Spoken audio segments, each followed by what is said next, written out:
2200년 동안 아무도 열지 못한 문이 있습니다.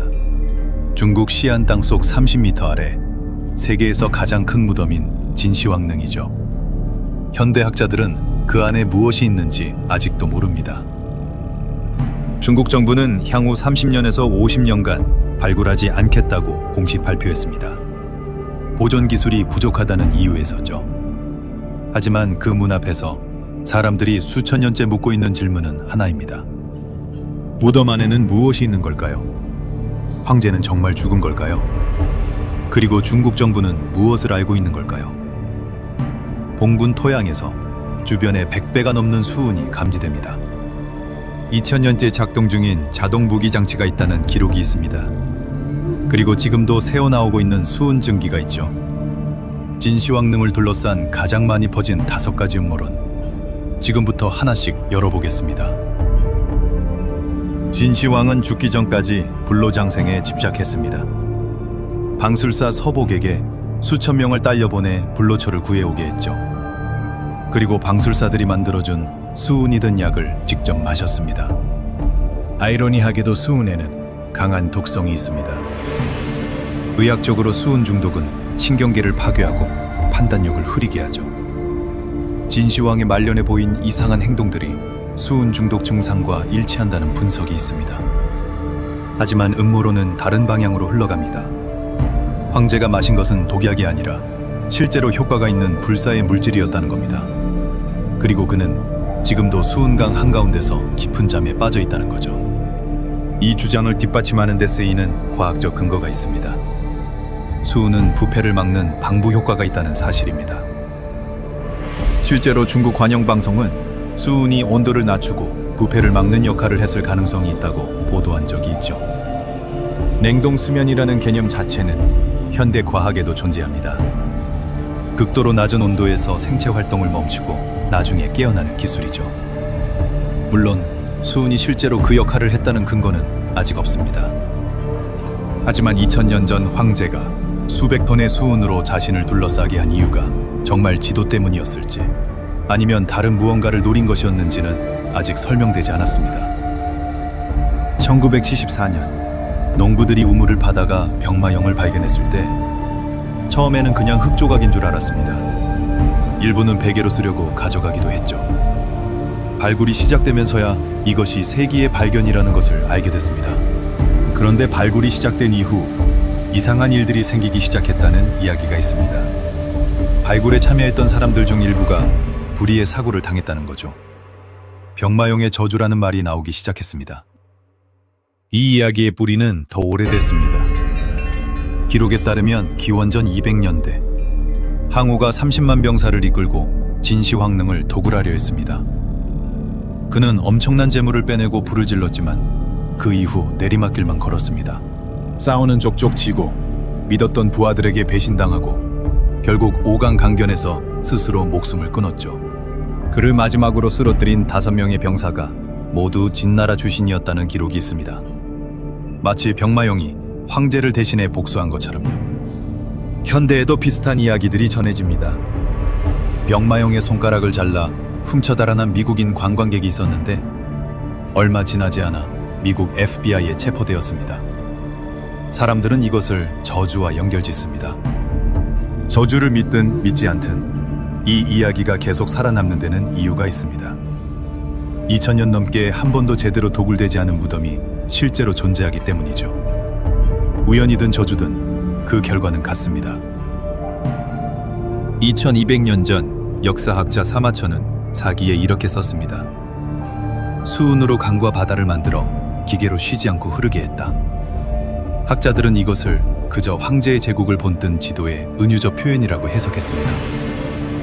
하지만 2016년 중국 연구진이 봉군 주변 토양의 수은 농도를 측정했을 때 결과는 예상을 뛰어넘었습니다. 주변 지역보다 최대 100배가 넘는 수치가 나왔죠. 그리고 2025년에는 레이저 기술로 봉분 주변 공기를 분석한 결과 수은 증기가 실제로 새어나오고 있다는 것이 확인되었습니다. 사마천의 기록이 2000년 만에 사실로 밝혀진 겁니다. 음모론자들은 여기서 멈추지 않습니다. 만약 이것이 단순한 지도라면 왜 기계로 순환시켰을까요? 여기서 가장 충격적인 음모론이 제기됩니다. 이 거대 설계도가 애초에 인간의 머리에서 나온 것이 아니라는 주장이죠. 중국 고대 기서 스뷰기에는 진시황이 통일 전쟁 중 서쪽 하늘에서 소라 모양의 배를 타고 내려온 거인들을 만났다는 기이한 기록이 남아 있습니다. 그들은 밤처럼 검은 피부에 눈에서 빛을 뿜어냈다고 합니다. 음모론자들은 이 존재들이 바로 고도의 기술을 가진 외계 문명이었으며 그들이 황제에게 영원한 제국을 유지할 수 있는 시대를 초월한 기술을 전수했다고 믿습니다. 그 증거가 바로 이 수은입니다. 수은은 금속 중 유일하게 상온에서 액체 상태를 유지합니다. 그리고 전기가 아주 잘 통하는 물질이죠. 일부 연구자들은 지하 구조의 평면이 현대 전자회로판과 닮았다고 주장합니다. 흐르는 수은, 전기가 통하는 물질, 그리고 기계로 순환되는 구조. 이것이 발전소라면 어떨까요? 무언가를 계속 작동시키고 있는 거라면요.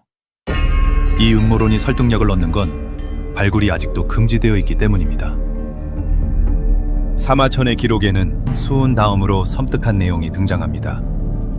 안으로 들어오는 자가 있으면 자동으로 발사되는 큰 활을 설치했다. 2000년 전에 자동으로 작동하는 무기 장치를 만들었다는 겁니다. 학자들은 이것이 과장일 거라고 생각했습니다.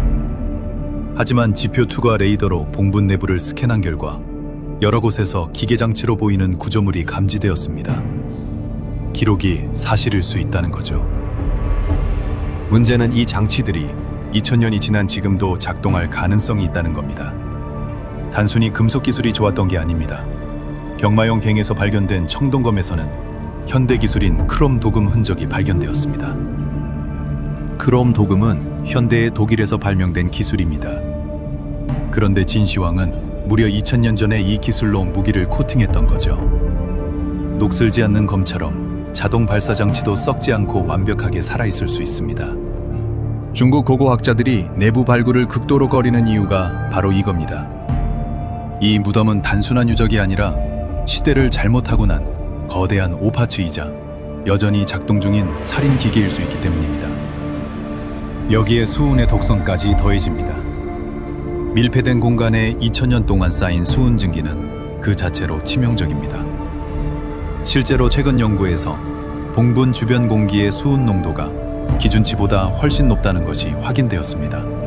문을 여는 순간 쏟아져 나올 맹독가스와 날아오는 화살, 그것이 2200년 동안 아무도 이곳을 열지 못한, 아니 열 수 없었던 진짜 이유일 수도 있습니다.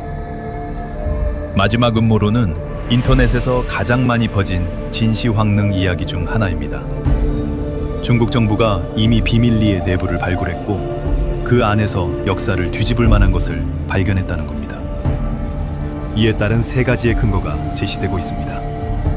첫째, 중국이 일본의 전액 지원 발굴 제안을 거절했다는 점이죠. 돈도 필요 없고 기술도 빌려주겠다는데 거절한 겁니다.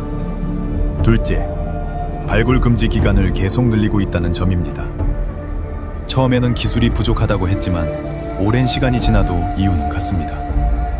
기술이 이렇게 발전했는데 여전히 못 연다는 게 말이 되냐는 거죠.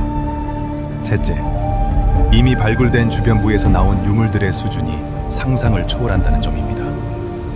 변두리에서 이 정도라면 중심부에는 무엇이 있을지 감도 잡히지 않습니다. 그것이 역사적 통념을 뒤흔들 내용이라면 정부가 숨기려 할 수도 있다는 거죠. 중국 정부가 공식적으로 밝힌 발굴 금지 이유는 세 가지입니다. 유물 보존 기술 부족, 수은 독성 위험, 그리고 세계문화유산 보호죠. 하지만 다른 이유가 있는지는 문이 열릴 때까지 아무도 모릅니다. 진시황릉의 문은 아직 닫혀 있습니다. 5가지 음모론 중 어느 하나도 완전히 틀렸다고 말할 수 없습니다. 발굴이 이루어지지 않는 한 가능성은 열려 있으니까요. 언젠가 문이 열린다면 5가지 이야기 중 어느 것이 진실에 가장 가까웠는지 알게 될 겁니다. 아니면 우리가 상상도 못한 6번째 이야기를 만나게 될 수도 있습니다. 고요한 기록 보관소는 우리가 무심코 지나쳤던 세상의 이면을 하나씩 기록해 나갑니다. 오늘 기록된 이 지식의 조각이 당신의 세계관의 새로운 확장이 되길 바랍니다.